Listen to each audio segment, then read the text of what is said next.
오늘 교회의 시작이라는 제목으로 같이 말씀을 나누겠습니다. 교회에 문제가 생기고 교회가 어려움을 겪게 되면 그럴 때마다 교계의 지도자들은 한결같이 이렇게 말합니다.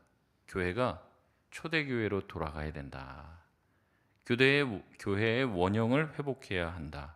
아더폰테스, 다시 기초로 돌아가야 된다라는 슬로건을 외쳤습니다.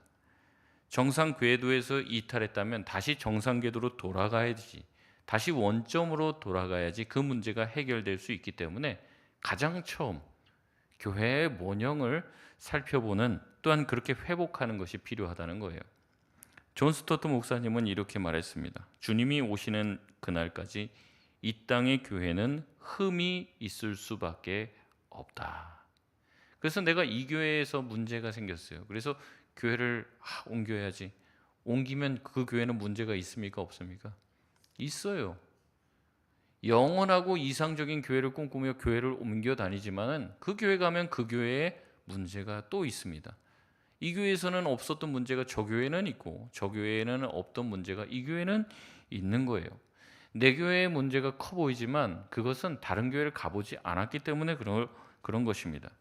이 땅에 있는 모든 교회는 주님 오시는 그날까지 어느 정도의 부족함과 흠이 분명히 있다는 겁니다. 그렇기 때문에 교회는 문제가 있을 때 어디로 돌아가야 된다고 했습니까? 초대교회, 또 원형의 교회가 어떠한지를 묵상하고 돌아봐야 돼요. 근데 이 땅에 있는 모든 교회는 문제가 있다고 했습니까? 없다고 했습니까? 있다는 거죠. 이 문제가 해결되면 또 다른 문제가 생겨요. 그래서 그 문제를 안고 살아가는 겁니다. 그렇기 때문에 그 교회는 그 문제들, 항상 생기는 그 문제를 극복해내기 위해서 항상 어느 교회를 생각해야 되냐면 이 초대교회를 생각해야 하는 거예요. 항상 초대교회를 되짚어 봐야 됩니다. 원형의 교회가 어떠했는지를 우리 교회와 지금 내가 처한 그 교회와 비교하면서 계속 확인하는 노력이 있지 않고는 우리가 변질되는 것을 막을 수가 없습니다. 그래서 늘 이것을 생각해야 하는 거예요. 당장 무슨 문제가 생겨서 뭐 교회, 원래 처음에 교회가 어땠지? 초대교회가 어땠지? 이렇게 생각하는 게 아니라 우리가 완벽할 수 없음을 알기에 교회의 원형을 살펴봐야 한다는 겁니다. 신자가 예수님을 닮아간다는 것 또한 마찬가지입니다. 우리가 지금 예수님을 물론 닮지 않았지만 우리가 닮아가려면 예수님의 모습이 어떠한 모습인지를 알아야지 닮아갈 거 아니에요? 그러니까 교회도 참 교회가 되고 계속해서 우리가 흐트러지기 때문에 바른 교회의 모습을 계속해서 배우고 익히고 생각하지 않으면 우리가 교회의 교회됨을 잃어버릴 수 있다는 겁니다. 교회는 이래야 된다, 저래야 된다. 이 생각이 각자마다 다 달라요. 각자마다. 근데 각자가 원하는 각자의 교회를 세워나가고 목사님이 생각하는 목사님의 교회를 생각하면 그것은 주님의 교회가 아니라 목사님의 교회가 되는 거죠. 성경적인 교회, 하나님이 원하시는 교회, 주님의 교회가 되기 위해서는 주님이 처음 세우신, 또 교회가 처음 태동되었을 때 교회의 원형을 날마다 묵상해야지 우리가 가지고 있는 교회의 개념이 교정이 되어지고 고쳐지고 수정이 되어서 예수님이 꿈꾸는 교회, 또 주님이 세우고자 하시는 교회로 점점 변화될 줄 믿습니다. 그렇기 때문에 초대교회의 원형을 다룬 오늘 본문은 저와 여러분에게 굉장히 중요한 본문이라는 거죠. 오늘 본문의 내용과 배경은 이렇습니다. 이 마가 다락방에서 성령의 충만함을 받은 이 120명의 사람들은 하나님께서 하신 큰 일에 대해서 각자 다른 외국어로 이야기하기 시작했고, 이것이 큰 사람들에게 소동을 일으켜서 많은 군중들이 함께 모이게 되었죠. 그렇게 모인 군중들을 향해 베드로는 회개의 설교를 합니다. 하나님께서 예수님을 죽은 자 가운데서 살리셨다. 그렇기 때문에 너희가 그 예수를 죽였기 때문에 회개하고 돌이켜 세례를 받고 예수를 믿고 믿음 가운데 부활의 소망을 가지라고 선포하죠. 이 짧은 설교를 듣고 그날을 회개하고 세례를 받은 사람이 3천 명이나 되었습니다. 보통 남자의 수만 가리키니까 거의 한 6천 명 가까이 되는 사람이 함께 이제 신앙을 가지게 된 거예요. 이렇게 초대교회가 시작이 되었습니다. 이 초대교회의 특징들을 오늘 본문에 쭉 열거하고 있는데, 오늘은 우선 두 가지, 그리고 다음번에 제가 또 이 본문 가지고 설교할 때 나머지 두 가지를 살펴보려고 합니다. 첫 번째는 초대교회는 어떠한 교회였냐면 배우는 교회였다는 거예요. 배우는 교회.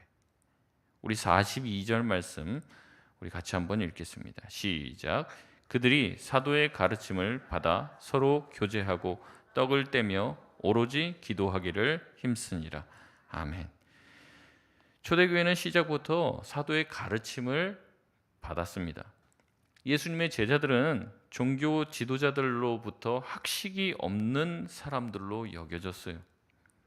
일반적인 사람들의 시선도 그들과 별반 다르지는 않았을 겁니다. 사도들은 어떠한 사람들이었습니까? 어부였고요, 세리였습니다. 평범한 사람들이었고 평범에도 미치지 못하는 사람들로 구성이 되어 있습니다. 여러분, 그런 사람들한테 배울 게 있을까요? 없을까요? 뭐 있을 수도 있고 없을 수도 있겠죠. 근데 보통 누구 유명한 사람 초대했다. 근데 그 사람이 별로 학식이 없고 별로 이렇게 유명하지도 않고 그러면 뭐 유명하다며 좋다며 뭐 저 사람한테 뭐 배울 게 있어. 우리가 그렇게 일상적으로 생각을 합니다. 그럼에도 불구하고 이 믿음을 가진 사람들은 이 어부였고 학식이 없다고 생각되어지는 이 사도들에게 가르침을 받았다는 겁니다. 교회의 처음 시작은요, 사도의 가르침을 받은 것이에요. 그런데 많은 경우에 어떻습니까? 교회에 조금 다니면요, 더 이상 배우려고 하지 않습니다. 물어보면 모르는 것 투성인데도 불구하고 배우려고 하지는 않는 거예요. 우리 교회에 새로 시작하면 타교에서 신앙생활을 했던, 또 신앙생활을 아예 하지 않았던 상관없이 교육을 합니다. 그런데 이런 교육을 한다고 하면 어쨌든 어려워하는 분들이 있어요. 교육받는 것 자체를 힘들어한단 말이죠. 교육이 어려워서가 아니라 누군가에게 배운다는 것 자체를 불편하게 생각해요. 내가 나이도 이렇게 먹었고 내가 그래도 나름대로 학식도 있고 그런데 내가 뭘 또 배워야 돼? 배움 자체를 부정적으로 생각한다는 거죠. 내가 누군가 밑에 들어가서 그 사람의 말을 경청하는 것을 어렵게 생각한다는 거죠. 아직까지는 그렇습니다. 아직까지는 제가 새가족 교육할 때 진짜 목사님의 가르침이 별로여서 내가 더 이상 받고 싶지 않겠습니다. 이런 생각하시는 분들은 없어요. 다들 하나의 과정으로 생각하고 감사하게 잘 들어주셔서 감사합니다. 그런데 보면 교육이나 이 교회에서 뭔가를 배움의 장을 이렇게 열어놓으면 알러지 반응을 일으킨다는 거죠. 그것을 굉장히 불편하게 느끼고 그것을 굉장히 억울하게 여기거나 아니면 그것을 피하려고 합니다. 격주로 우리 구역장 모임을 하면서 구역장 교육을 하는데 대부분 다 잘 참석을 하십니다. 제가 구역장님들과 다 대화를 나누지는 않았지만 몇 분과 대화를 나누면 아주 유익했다. 모르던 걸 알게 되니까 너무 좋다. 근데 그런 생각도 제가 합니다. 제가 구역장 모임을 처음 하겠다고 이렇게 시작을 했을 때 제 마음에 그런 생각이 들었어요. 우리 구역장님들 대부분 한두 해 하신 분들이 아니에요. 꽤 오래 하죠. 물론 이제 새로 세워지신 분들도 있지만 대부분 꽤 오래 했다는 말이죠. 그러니까 이제 제가 구역장 모임을 할 때 좀 우습게 생각하시는 분이 혹시 있지 않을까 걱정이 된 거예요. 목사님 구역장 지금 10년째 하고 있는데 뭘 또 배워야 됩니까? 이런 생각들을 하시는 분이 있을까 제가 걱정을 했어요. 왜냐하면 제가 걱정을 할 만큼 그만큼 뭔가를 가르친다는 것 자체가 굉장히 반발심을 일으킨다는 거죠.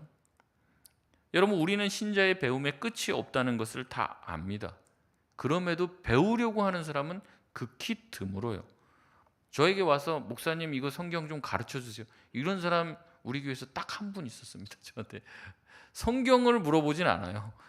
이제 앞으로 어떤 계획을 가지고 계십니까? 목회가 어떻게 됩니까? 무슨 행사라 이런 거 물어보지. 저한테 와서 성경 물어본 사람이 거의 없다고요, 우리 교회. 제가 딱 한 분이 계십니다. 제가 누군지 말하겠는데 목사님 우리 교회에서 좀 성경을 가르쳐 줬으면 좋겠습니다. 성경 가르치는 좀 프로그램 있으면 제가 일본어로 등록할 테니까 성경 가르쳐 달라고 그러신 분이 있어요. 근데 저한테 와서 그분 말고는 성경 가르쳐 달라는 사람 찾아보지를 못했습니다. 근데 우리가 물어보면 모르잖아요. 근데 배우려고도 안 해요. 이게 문제라는 거죠. 여러분, 신자의 배움이 끝이 없다는 겁니다. 뭔가를 가르쳐주고 배워야 된다라고 얘기하면 뭐라고 얘기하냐면, 목사님 그냥 예수 믿고 천국 가면 되지 뭘 또 알아야 돼요? 천국 가는데 시험 칩니까? 60점 밑으로 되면 뭐 이렇게 떨어지고 과락되고 다시 시험 치고 뭐 그러나요? 그런 것도 아니잖아요. 믿으면 되지 뭘 그렇게 따지고 알고 그래야 됩니까? 이러한 생각들을 가지고 계신 분이 가끔 있다는 거죠. 여러분, 그러나 우리가 누군가에게 배우지 않겠다는 것은 교만입니다. 다 안다고 생각하니 배우려 하지 않습니다. 배울 필요가 없다고 생각하니 배우지 않는 것이죠. 정말로 알려고 하는 것은, 알려고 하는 마음가짐은 배운단 말이에요. 코로나 때문에 뭐가 막 많이 바뀌었어요. 이제 식당 가서 주문을 하려고 해도 무슨 이렇게 스크린 앞에 가서 막 눌러야 돼. 근데 열심히 또 배우시는 분은 잘 배우시더라고요. 막 70대고 막 80대신 분들도 목사님 놔두라고, 내가 할 거라고. 그래서 본인이 잘 누르시더라고요. 근데 안 배우려고 하면요 죽을 때까지 못 배워요.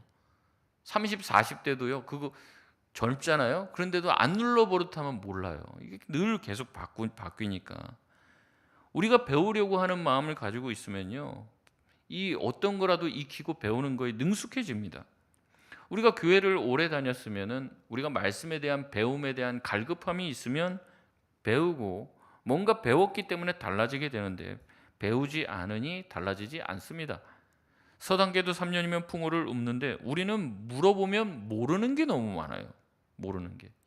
설교를 해도, 제가 뭐 설교하면 여러분 쉽게 들리십니까? 만약에 어렵게 들리면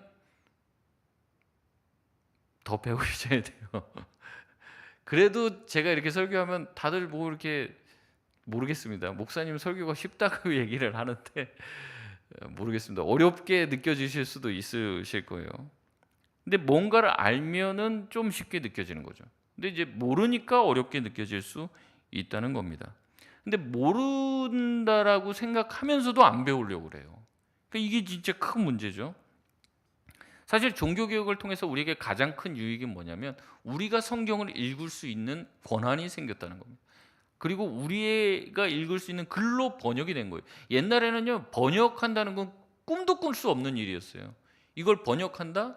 지금도 아마 여러분 그렇게 느끼실 거예요. 뭐 이런 우리 개역개정 성경 보다가 쉬운 성경, 우리말 성경 보면은, 야 이건 무슨 애들 장난하는 뭐 그런 성경책이지, 이게 무슨 성경 말씀이야? 말씀은 좀 이렇게 말이 어려워야 되잖아요. 막 가라사대 뭐 이래야지 예수님이 말씀하셨다 뭐 이런 말 나오면 뭐 약간 좀 격이 떨어지는 것 같은 느낌을 받는다는 거예요. 근데 예전에 그랬던 거예요. 성경을 감히 라틴어에서 어떻게 영어로 독일어로 번역을 해? 있을 수가 없는 일이었어요. 근데 여러분, 그때 당시는 문맹률도 훨씬 높아서 글도 모른단 말이에요. 근데 자기네라 말도 아니고 쓰지도 않는 이 라틴어로 성경을 해놓고선 사제들만 읽고 성경이 이렇더라, 예수님이 이렇더라, 뭐 하지도 않은 말을 그렇게 했단 말이죠. 그렇게 사람들을 현혹했어요. 근데 이제는 번역이 돼서 우리가 다 읽을 수 있게 되었습니다. 배우려고 하면 누구든 배울 수 있는 세상이 열렸어요. 근데 안 배우려고 한다는 거죠. 그런데 초대교회의 특징, 초대교회의 모습을 서술하면서 지금 오늘 본문 첫 번째로 얘기하는데 뭐라는 거예요? 사도들의 가르침을 그들이 받았다라고 이야기합니다. 가르치는 것도 중요해요. 근데 가르침을 받는 사람이 없으면 가르침의 그 의미가 없어지는 거죠. 심지어 우리 교회는 없지만 제가 다른 교회에서 사역할 때 저에게 이런 얘기들을 하시는 분들이 있었습니다. 전도사님, 제 전도사 때, 전도사님 교회는 이래야 돼요. 목사님은요 이래야 돼요. 뭐 이렇게 저한테 이제 알려주시는 거예요. 맞는 말도 있고 틀린 말도 있는데 대부분 이야기할 때 그 근거가 성경이 아니에요. 그냥 본인들 생각에 목사는 이래야 된다는 거예요. 본인들 생각에 교회는 이래야 된다는 거예요. 좀 이렇게 재미도 있고, 뭐 가끔 이것도 해야 되고 저것도 해야 되고 볼링도 치러 가야 되고 이래야지 교회 잘 됩니다. 교회는 그렇게 하는 거예요. 저한테 이제 초짜 전도사 때 가르쳐 주시는데, 성경에서 뭐라고 얘기하는지, 성경의 교회가 어때야 되는지, 성경에서 목사가 어때야 되는지, 신자가 어때야 되는지는 없어요. 그리고 자기가 생각하는 게 맞다고 강한 확신을 가지고 있어요. 여러분, 이게 문제죠. 성경을 안 보니까 그렇습니다. 성경에서 어때야 되는지, 성경이 교회를 뭐라고 말하는지, 신자가 어떤 존재인지 말하는 사람은 없다는 거예요. 왜냐하면 모르니까요. 여러분, 모르면요, 모른다고 해서 기준이 없는 게 아니라 저는 교회가 어떤지 모르니까 가르쳐 주십시오, 안 그래요. 자기가 다 가지고 있습니다. 구역은 이래야 된다라는 생각이 있고요, 교회 모임과 예배는 이래야 된다는 성경적인 게 아니라 내 나름대로의 생각이 다 있단 말이에요.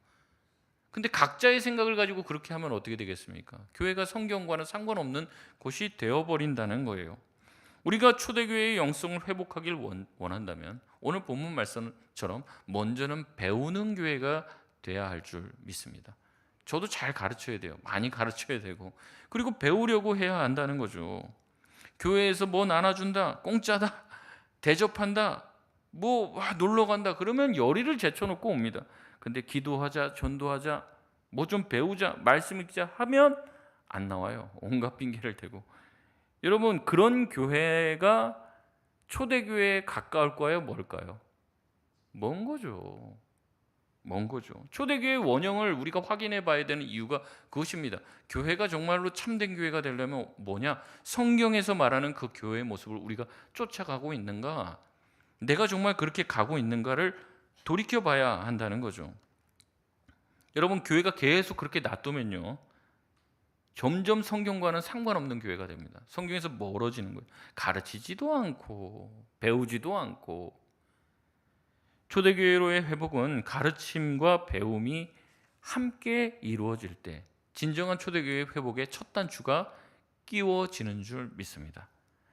두 번째 초대교회는요, 사랑하는 교회였습니다. 초대교회는 42절 말씀에 서로 교제하며 떡을 떼는 교회였습니다. 44절에서 45절 말씀에 보면 유무상통한 거예요. 서로의 필요가 있으면, 뭐 필요하다 그러면 나한테 그게 있어요. 그러면 주는 것을 주저하지 않은 거죠. 서로의 필요를 따라 물건을 서로 교환했습니다. 그리고 자기 것을 팔아서 누군가를 돕기도 했습니다. 46절에 날마다 성전에 모이기를 힘썼고 집에서 떡을 떼며 기쁨과 순전한 마음으로 음식을 나누어 먹었습니다. 여러분, 여기에서 이 교회는요, 서로 사랑하는 교회예요. 서로 교제가 풍성한 교회의 모습을 보여주고 있습니다. 사랑은 동사다라는 말이 있어요. 사랑은 실천으로 이루어진다는 거지 입으로 혀로만 되는 게 아니라고 이야기하는 겁니다. 올해 표어가 뭡니까? 또 갑자기 표어 얘기하면 생각이 안 나죠. 저도 이 본문을 치면서 올해 표어는 사랑 여기까지 치고 기억이 안 나서 다시 주보를 꺼내서 봤습니다. 사랑과 섬김을 배우고 실천하는 교회라고 얘기했습니다. 제가 이 표어를 이제 기도하면서 정하면서 그래, 사랑은 실천하는 거고 사랑도 배워야지 하더라고요. 배워야지. 그러니까 좀 모범이 되는 사랑을 배우고, 또 사랑은 또 섬김이잖아요. 섬기는 그런 교회가 되길 바라는 마음이 있어서 이렇게 했습니다. 표를 정한다고 교회가 그렇게 되는 것은 아니죠. 근데 이 표를 정한 이유는 기독교의 핵심이 바로 사랑이고 섬김이기 때문에 그렇습니다. 마가복음에서 예수님께서, 마가복음 10장 45절에서 예수님께서 이 땅에 오신 이유를 뭐라고 얘기합니까? 인자가 온 것은 섬김을 받으려 함이 아니요 도리어 섬기려 하고 자기 자신을 많은 사람의 대속물로 주려 합니다. 그게 마가복음의 핵심 구절이라고 그랬어요. 여러분, 섬김은 예수님이 이 땅에 오신 목적입니다. 교회가 왜 존재할까요? 섬기기 위함입니다. 세상을 섬기기 위함. 가끔 이제 세상에 이제 우리가 구제를 하죠. 돕고 어디에다가 얼마 도왔다 이런 얘기를 하면 교회에 있는 사람도 안 도우면서 뭐 자꾸 세상 자꾸 돕냐 이렇게 생각하시는 분도 있는데 그게 아닙니다. 우리 존재 목적 자체가 섬김이라는 거죠. 사랑이라는 겁니다. 여러분, 생각해 보십시오. 우리 교회 사랑이 넘칩니까? 우리 구역에 또 여러분의 삶과 우리 교회가 사랑이 넘치는 교회라고 생각하십니까?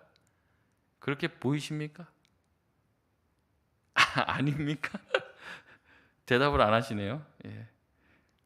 제가 보니까 다 마음으로는 사랑해요. 다 얘기를 들어보고 하면 다 마음으로는 사랑해요. 경상도 분들처럼 이렇게 표현은 잘 안 하시더라고요. 좀 표현을 아끼시는 거는 있는 것 같아요. 근데 이제 만나서 대화하고 보면은 참 사랑이 많으신 것 같아요. 여러분, 제가 여러 번 말씀드렸습니다. 우리는요 오리온 초코파이가 아니에요. 말하지 않아도 알아요. 아닙니다. 말하지 않으면 몰라요. 말을 해야 하죠. 표현해야 합니다. 내가 너를 사랑한다. 뭐 어떻게 하겠습니까? 아까 사랑은 동사라고 얘기했잖아요. 표현을 해야죠. 섬겨야죠. 새가족 수료식을 이제 하면서 올해부터 제가 막 구역장님들한테도 얘기하고 그랬어요. 새가족 수료할 때 구역원들 이미 이제 다 배정이 되니까 구역원들 나와서 좀 축하를 막 이렇게 해주고 그렇잖아요. 여기 새가족들 자기들 딱 세워놓고선 여기 있는 사람들이 다 자기들 쳐다보고 있으면요 굉장히 무서워요. 굉장히 창피하고. 근데 그게 아니라 같이 나와서 같이 서주고 옆에 같이 서주는 거죠. 그리고 제가 1,000원짜리라도 좋으니까 구역원들 전부 다 좀 선물 좀 사와라. 1,000원짜리라도 좋으니까 껌 한 통이라도 좋으니까 사랑의 마음을 갖죠. 환영하는 거잖아요. 그러면 그 사람을 우리 구역으로 모시는 거잖아요. 그러면 이제 작은 거라도 하나 껌 한 통이라도 사와갖고 앞에서 좀 나눠줘라. 그러면 이제 어쨌든 받는 게 많으니까 이제 뭐 그 가격으로 치는 게 아니라 받는 사랑이 감사하니까 막 그렇게 했어요. 그래서 이분들도 막 어쩔 줄 몰라서 어떤 분은 우시더라고요. 자기가 이렇게 누군가에게 환영을 받고 축하를 받아본 적이 몇십 년 만이다 이제. 근데 그 모습을 본 한 권사님은 저한테 와서 그런 거예요. 목사님, 저 새가족 교육 다시 한번 저 받으면 안 돼요? 우리 교회 뭐 20년 30년 나오셨는데 이거 오늘 다시 등록하고 자기 교육받고 여기 나와서 축하받고 싶다고. 근데 우리 마음이 다 그렇잖아요. 누군가에게 사랑을 받고 싶고 축복과 축하를 받고 싶은 거죠. 그 새가족 수료하지 마시고, 여러분 구역에서 생일 있잖아요. 생일 몇 명, 우리 구역원들 뭐 10명 15명 뭐 이렇게 되면 그 구역원들 생일일 때 그렇게 왜 못 해줍니까? 그 구역에서 하면 되잖아요. 근데 우리가 자꾸 이걸 어떻게 하냐면, 야 그냥 5,000원씩 돈 내, 뭐 10,000원씩 돈 내, 그 돈으로 그냥 케이크 사다가 자 축하합니다 그리고 케이크 가져가세요, 그런 식으로 한단 말이죠. 근데 그거 받으면은 정말 막 가슴이 벅차고 행복해요. 그게 느껴지냐는 거죠. 여러분 이번 주부터 좀 그렇게 하십시오. 1,000원짜리라도 사오세요. 그냥 뭐라도 사와서 그 생일 딱 1년에 한 번 그거 못 해줍니까? 제가 말씀드렸잖아요. 그 동네 PC방도 애들 생일 되면 쿠폰 보내주고 뭐 해주고 다 해요. 근데 교회가 그 동네 PC방만도 못하는데 어떻게 거기서 사랑을 느끼겠습니까? 그걸 몇 배가 돼야죠. 근데 그렇게까지는 우리가 막 돈 털어서는 못하니까 그분이 태어나신 그 한날, 그 한날을 진심으로 축하하기 위해서 우리가 사랑의 마음으로 그렇게 못하냐는 거죠. 여러분 집에서 생일 축하 그렇게 합니까? 그렇게 안 하잖아요. 여러분 손주 손녀들 뭐 여러분의 부모님들 생일 축하할 때 어떻게 해요? 그래도 근사한 데 가서 식사는 하잖아요. 그 정도까지는 아니어도 그거 반만큼만 하십시오. 그거 반만큼만. 그렇게 하면 달라지는 거죠. 여러분 여기 성경에서 말하는 서로 교제하고 떡을 떼고, 여러분 이거는요 자기의 많은 것들을 희생하면서 그렇게 하는 거예요. 콩 한 쪽이라도 나눠 먹으려고 하는 거예요. 콩 한 쪽이 생겼습니다. 그거 나 어떻게든 먹으려고 하는 게 아니라 성도들과 나누고 싶은 거예요. 자기 구역원들, 우리 교인들 늘 성전에 모이기를 힘쓰고 집에 초대했습니다. 떡을 떼며 기쁨과 순전한 마음으로 음식을 먹었죠. 그게 초대교회입니다. 이제 여러 가지 편의를 받으리느라고 또 그다음에 이제 또 뭐 너무 멀리 사시는 분도 많으니까 그렇지만 우리가 집에 이렇게 초대해서 같이 식사를 나누고 같이 교제를 하는 것은 굉장히 중요한 일이고, 또 교회에 모이는 것 이것 또한 되게 중요한 일이에요. 여러분 이렇게 이 초대교회 성도들은 이렇게 모이기를, 날마다 성전에 모이기를 힘썼고, 그다음에 누구든지 자기 집에 초대해서 식사를 대접하고 같이 음식을 먹었다는 거예요. 여러분 우리 교회랑 가깝습니까? 먼 것 같습니까? 이 모습이. 초대교회는 이랬다니까요. 목사님 시대가 어떤 시대인데 코로나 지금 수그러든 지가 얼마 되지도 않았는데 목사님 너무 나가시는 거 아닙니까? 이렇게 생각할 수도 있지만 원형의 모습이 그렇다는 거예요. 제가 우리는 그런 마음이 있냐는 거예요. 코로나 때문에 못하고 뭐 때문에 못하고 그런 건지, 아니면 마음 깊은 곳에서 누군가를 우리 집에 들이고 싶지를 않아요, 애초에. 그런 마음을 가지고 있냐는 거죠. 이제 우리 구역 모임을 주일날 이렇게 하잖아요. 제가 이제 좀 우리 연세가 있으신 우리 청년들을 제가 모시고 있습니다. 연세 있으신 우리 청년들을 모시고 저희 집에서 계속 해요. 계속 모임을 해요. 뭐 교회 별로 모일 때도 없고 카페 같은 데 돌아다니면서 하기도 했는데 자꾸 돈 쓰고 다니는 것도 별로 좋지가 않아서 이제 저희 집에 모여서 이렇게 하는데, 뭐 그렇게 그 청년들 모여서 이렇게 하면은 뭐 좋습니까? 저도 불편한 것도 많고 뭐 그러죠. 그렇지만 그래도 초대하고 거기서 우리 간식 준비해서 같이 나누고 격주로 그렇게 하고 있습니다. 하고 있다고 자랑하려고 하는 게 아니라 그렇게 좀 오픈을 하고 모시고, 이번 주에는 우리 집에 가서 좀, 교회 장소가 있지만 가까운 데 계신 분들은 좀 우리 집 가서 한번 구역 모임을 합시다, 이렇게 하면서 오픈하고 초대하는 거죠. 집이 뭐 대궐 같아서 그렇게 합니까? 그런 게 아니라 우리 식구들 같이 우리 집에 와서 하고 우리 집에서 또 예배드리면 좋잖아요. 그렇게 하는 거죠. 초대교회는요, 교회가 너무 좋아서 매일 성전에 모였어요. 그것에 힘썼다고 이야기합니다. 그런데 우리는 어때요? 교회 일주일에 2번 이상 나오면 큰일 나는 줄 압니다. 일주일에 한 번 가면 됐지 뭐 2번씩이나 가고, 어이구 매일 새벽 기도까지 나 목사 되시려고요? 이렇게 생각하는 거죠. 근데 아니라는 거죠. 저는 교회가 좋습니다. 저는 교회에 있는 게 좋아요. 그리고 교회 성도들이 좋습니다. 근데 제가 만난 목사님 중에 몇몇은 교회를 별로 안 좋아하더라고요. 교회를 안 좋아해요. 빨리 집에 가고 싶어요. 최대한 교회에 있지 않으려고 하더라고요. 어떻게든 일을 만들어서 교회 안 있으려고 그래요. 그 목사님은 어디 가세요? 집에 가려고. 왜요? 그러니까 설교 준비하러 집에 간다. 교회에서 하면 되잖아요. 교회에서. 우리 부목사님들도 교회를 좋아하십니다. 월요일 날도 나오고 애들 데리고 와서 월요일 날 교회에서 놀더라고요. 교회를 좋아해요. 여러분, 교회를 좋아해야죠. 교회 나오고 싶어야죠. 어렸을 때 저희 부모님도 그러고 제 친구들도 그러고 학교 지나가다가 보면 이렇게 바로 가도 되는데 교회를 들렀다 갔어요. 교회 들렀다가 목사님한테도 인사하고 그러면 또 뭘 사줍니다. 또 맛있는 거. 그리고 교회 와서 잠깐 3분 4분이라도 기도하고 가고. 교회가 좋았어요. 어거지로 가야 되는 곳이 아니라 교회가 놀이터 같았고 교회가 고향 같았습니다. 교회에 모이는 게 좋았어요. 친구들과 항상 교회에서 만났습니다. 교회에서 모이면 눈치 볼 일이 없었죠. 그래서 항상 일을 만들어도 교회에서 만나고 교회에서 일을 보려고 했습니다. 근데 자꾸 어떻게 해요? 요새는 자꾸 교회 밖에서 어떻게 해보려고 하는 거죠. 물론 교회라는 건물도 좋지만 교회가 주는 어떠한 그 느낌이 좋습니다. 그리고 교회가 이제 뭐 신학적으로 얘기하면 건물이 교회냐, 뭐 사람이 교회지. 우리가 교회니까. 그러니까 교회인 성도들도 좋습니다.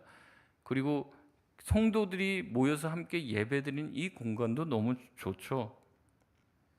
성도들과 만나 이야기하는 게 좋습니다.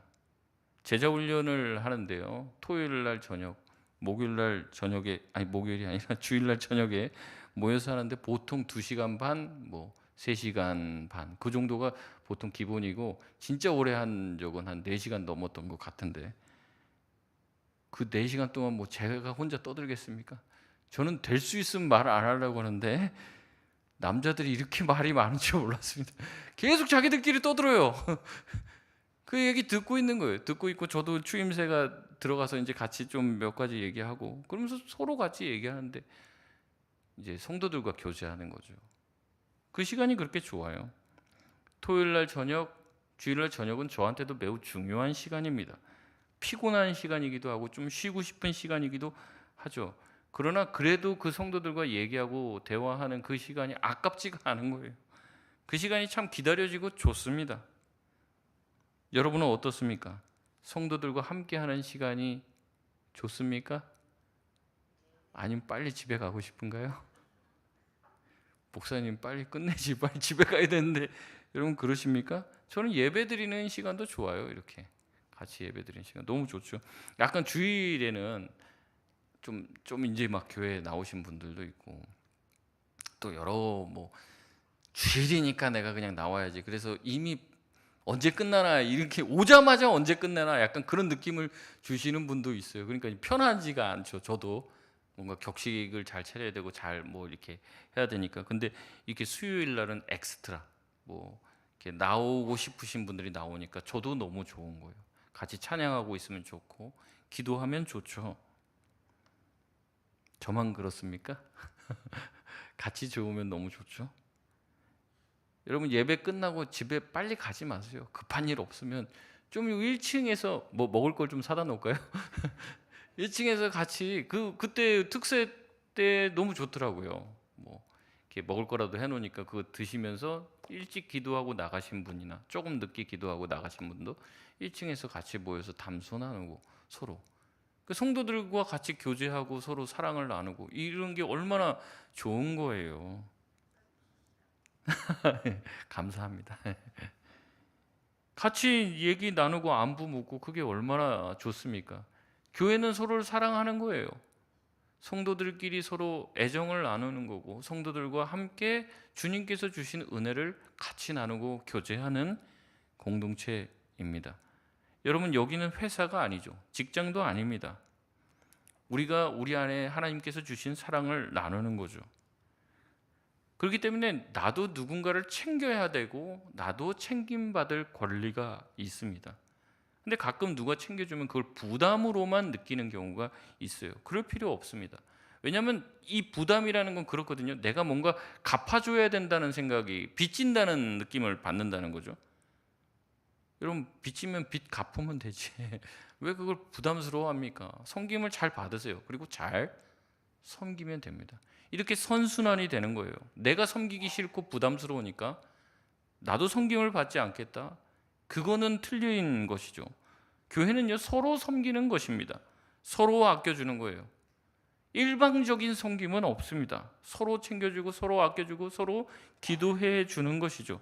그게 사랑을 배우는 거예요. 아, 저 사람처럼 섬겨야겠구나. 아, 내가 신앙은 있는 줄 알았는데 저 사람처럼 섬기진 못했네. 배우는 거죠. 저도 권사님들 이렇게 섬기시는 거 보고 배웁니다. 배워요. 그리고 저도 누군가에게 배움이 될 수 있는 목사가 되길 원합니다. 그게 초대교회의 모습이에요. 안 주고 안 받기. 이것은 초대교회의 모습과 정반대로 가고 있는 거예요. 초대교회의 모습들을 보면 그래요. 뒤에 보면 잘못된 예이긴 하지만 이 바나바가 은혜를 받아고 자기 밭을 팔아서 그 값을 사도 앞에 두고 그것으로 인해서 이제 가난한 사람들을 이제 섬기는 일에 써달라고 그렇게 얘기를 하는데 그 모습을 보고 많은 사람들이 감동을 받고 감명을 받아서 그들도 그렇게 합니다. 보고 배우는 거죠. 근데 볼 것이 없으면 배울 것도 없는 거예요. 감사하게도 요새 교회를 보면 우리 교회를 보면 왜 이렇게 잘 섬기는지 모르겠습니다. 매주가 한식 뷔페입니다. 지난번에 누가 새가족교회 왔는데 이 교회는 부자인가 봐요. 이거 한 끼 이거 한 10,000원 하겠어요? 이렇게 얘기를 하더라고요. 그래서 저희는 가난합니다. 지금 가난한데 왜 이렇게 잘 먹는지 참 걱정입니다. 제가 이렇게 얘기를 했습니다. 이번 주도 우장로님이 식사를 내신데 감사합니다. 잘 먹겠습니다. 또 교육자들이 어버이 주일이라고 떡을 낸다고 십시일반했는데 많이 드시길 바랍니다. 또 1년 전도회가 과일을 낸다고 또 얘기를 했는데 너무 감사하죠. 이번 주에도 밥은 못 먹고 반찬만 먹게 생겼습니다. 매주가 감사하고 섬기는 분들이 너무 많아서 기쁩니다. 근데 가끔 섬기는 분들이 저한테 얘기를 해요. 내 이름 내지 마라. 내 이름 얘기하지 마라. 왜요? 왜요? 뭐 감사 표현도 하고 그래 내야죠. 아, 섬기고 싶은데 내가 섬기면 못 섬기는 사람들이 욕을 한다는 거예요. 여러분, 그리고 혹시라도 우리 교회도 제가 그런 분들은 못 하지만 혹시라도 그러지 마시길 바랍니다. 왜 욕을 합니까? 제가 말씀드렸잖아요. 감사하게 잘 먹으면 되는 거예요. 잘 드시라고 섬기는 건데 나도 낼 테니까 너 내. 뭐 이런 마음으로 하는 거 아닙니다. 예. 감사해서 섬기는 거예요. 감사해서. 우리 성도들 나 위해서 기도해 주고 우리 성도들이 함께 이렇게 신앙생활하는 게 너무 감사한데 언젠가 한번 내가 섬기고 싶은데 이런 마음을 가지고 있다가 섬기는 거잖아요. 잘 드시고 기도해 주시면 됩니다. 그리고 감사하다고 잘 먹었다고 하면 되는데 이제 교회가 잘못되면은 어떻게 되냐면 나도 섬길 게 없으니까 너도 섬기지 마. 이렇게 됩니다. 그럼 교회가 어떻게 황폐화돼요. 사막화되는 거예요. 그러면 다시 일식 삼찬으로 돌아갑니다. 일식 이찬 돈 없으니까 뭐 그렇게 되는 거죠. 사실은 이제 다른 교회들 보면 그래요. 저희가 정말로 잘 먹는 겁니다. 어떤 교회 가면 4천 원 내고 뭐 그냥 국수 먹어요. 국수 하나 한 그릇 김치 조금 이렇게 하고. 근데 우리 교회 너무 지금 섬겨 주시는 분들이 계시고 섬기시는 분들이 계시고 또 각 구역마다 잘 섬겨 주시니까 너무 힘드시지만 그러니까 어쨌든 지금 이렇게 잘 먹고 행복하고 그 시간이 기다려진다 이런 권사님들이 있더라고요. 예배가 기다려지는데 좀 섭섭하더라고요. 목사님 말씀이 기다려집니다. 뭐 이래야 되는데 그 밥 먹는 막 냄새가 막 올라오면 기쁘다고 뭐 이렇게 얘기하시는데 참 여러분 우리가 섬기려고 하는 분들을 잘 이렇게 세워드리고 그것을 우리가 잘 본받고 권장해야죠. 권장 잘. 왜냐하면 괜히 섬기고 나서 이상한 얘기 듣고 마음이 위축되고 다시는 섬기나 봐라 내가 그런 마음 들게 하면 안 되잖아요. 제가 보니까 우리 교회에 그렇게 유독 부자도 없어요. 그런데도 다들 섬기는 거 보면 어려운데도 섬기시더라고요. 어려운데도 뭐 여유가 있어서 섬기는 게 아니에요. 하나님 마음이 이렇게 있으니까. 뭐 제가 보면 그래요. 뭐 어떤 집사님은 뭐 늘 과자 이렇게 사와서 우리 선교회 식구들 뭐 먹는 걸로 나는 섬긴다. 여름 되면 나는 아이스크림을 섬긴다. 냉장고로 꽉 채워 놓을 거다. 막 너무 감사하죠. 근데 뭐 부자인가? 아니에요. 그냥 하나님 마음 주시니까 그렇게 하고 싶은 거죠. 그 돈으로 뭐 본인이 쓰고 싶은 거 마음껏 써도 되잖아요. 근데 그렇게 안 한다는 거예요.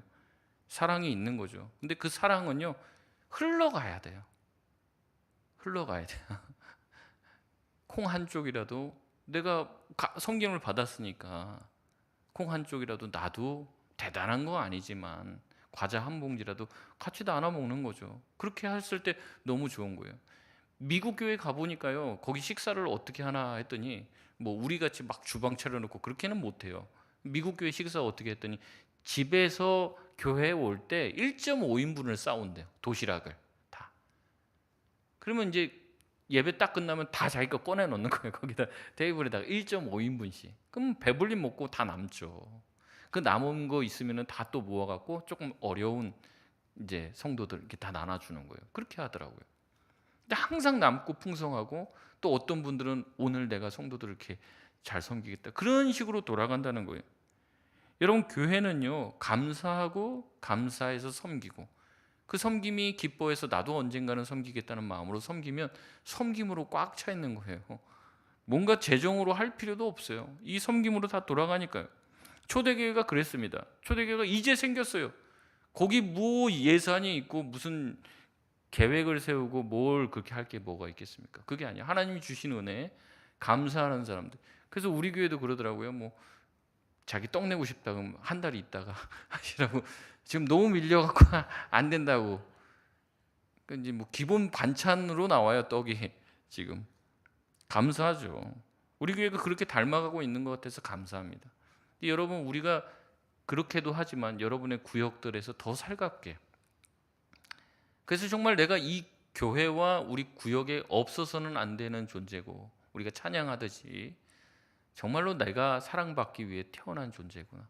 그리고 내가 이 구역에서 이렇게 내가 섬길 수 있다는 게 얼마나 감사한지 모르겠다. 그래서 교회에 오면 감사와 기쁨이 흘러넘치고 그렇잖아요. 우리가 섬길 때 기쁘잖아요. 막 어거지로 아이고 내가 막 섬기게 되니까 내 차례네.